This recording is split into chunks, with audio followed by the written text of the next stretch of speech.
Hello everybody, welcome back to Planet X News. This is Scott from the NIBIRU channel. It is April 6, 2017, and we have a lot of information to talk about dealing with space weather and also the weather around the world. But let's first start with what is occurring on our sun.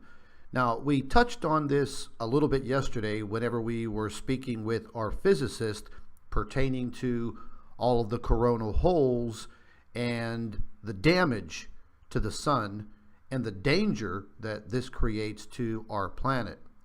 Now, over the last 48 hours, we've been watching the coronal holes opening up on the sun, and if you just follow my cursor, once again we can see a very large coronal hole in the northern hemisphere of the sun.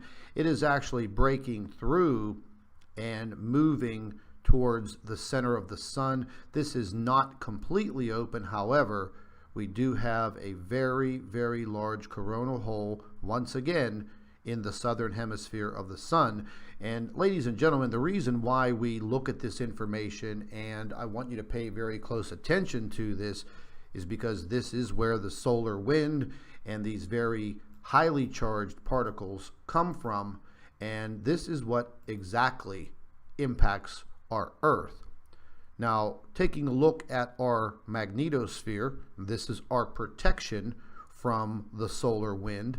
As you can see, we are being buffeted by these highly charged particles, and this is going to continue probably for the next 5 to 7 days. Will it get a little bit better? Probably, but what we've been seeing over the course of the last year is just a constant coronal hole opening that comes around the sun, and it eventually faces the Earth. Now, what you're seeing right now, you're seeing some medium to high density particles that are impacting our magnetosphere. However, it doesn't look like it did 3 weeks ago whenever we had a complete collapse of our magnetosphere. Now, looking at the solar winds, something that is quite alarming, and I've mentioned this before, if you follow my cursor right here in the front, now this is where the solar winds are impacting the Earth.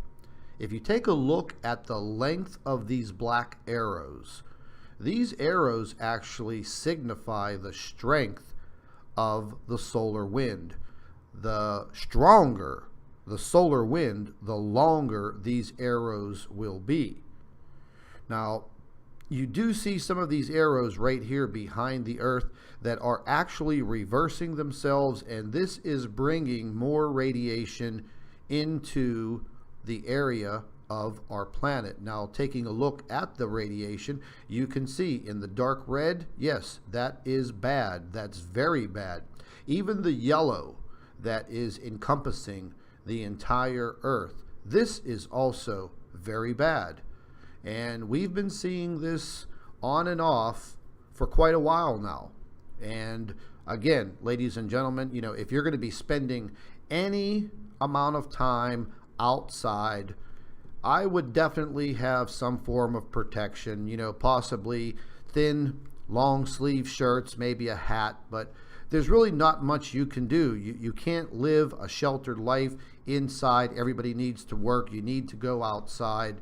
But, you know, I myself, I've been wearing thin, long sleeve shirts, a hat, definitely sunglasses. Once again, the UV is off the chart, and there's not much we can do about it, but just protect ourselves. And dealing with all of this, the solar winds, these highly charged particles bombarding the Earth, well, naturally, moving into the earthquake chart, this is an up-to-date earthquake map, and you can see just scattered everywhere around the globe. And ladies and gentlemen, not all of the earthquakes are listed on this particular map. We actually have to go to several different internet sites to pick up all of the earthquakes, and we've seen an uptick in the magnitude of these earthquakes. Now, a lot of them were ranging in the high 3 and 4 magnitude. Now we're starting to see a major uptick into the magnitude of 5 and even 6. We had a very strange earthquake last week in Botswana, Africa, South Africa. Very, very rare for them to have any earthquakes at all, but they had a very large one. And right before that, they had a magnitude 5.2 in Johannesburg. So if you do live in any of these areas, I do ask that you just start to make some type of preparedness plan so you do not get caught off guard. Now, looking at another map, and this is the European map, you can see all of this activity, and this is all within the past 24 hours. Now, the country of Turkey and Greece, the Mediterranean, going up into Italy, very, very active, and I'm just hoping that we don't see a catastrophic earthquake in the high 6 or 7, because that will be devastating. Taking a look at the European world map, you can see there is activity all around the Ring of Fire. Now, this does not include the United States, just a little bit of South America, but believe me, South America is receiving a lot of earthquakes all along their west coast. The same does apply for the west coast of Mexico. Now, they've been under siege for the past year, non-stop magnitude 3, 4, and 5 earthquakes every single day along this west coast of Mexico. Getting into volcanic activity for April 6, 2017, there are currently 30 volcanoes in full eruption around the globe.